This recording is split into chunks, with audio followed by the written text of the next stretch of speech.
Hello, this is Ashley here from Ashley Original Art, and here you'll see me using a long bristled brush and applying very little pressure. Light pressure keeps the mark thin, and the brush needs to be big to hold enough ink that lasts the length of the stalk. A brush with shorter bristles will run out of ink and leave your stalk with a blunt end instead of a nicely tapered tip. I've also painted some of the stalks in two sections to make them look like they're folded back. After looking at the anatomy of a frog, I planned how I would divide the sections of its body into solid brush strokes.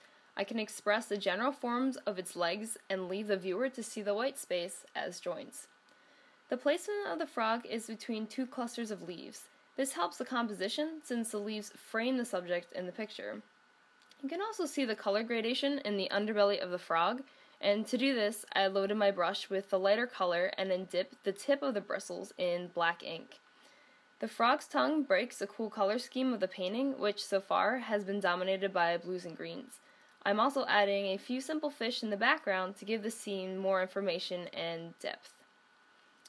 So now you can see the frog's prey.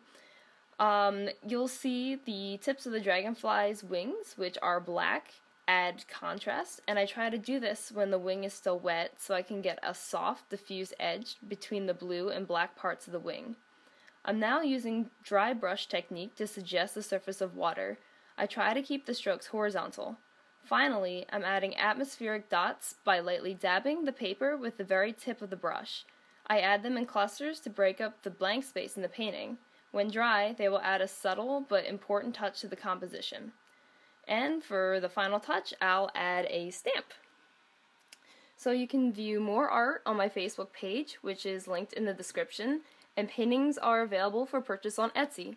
Thanks for watching!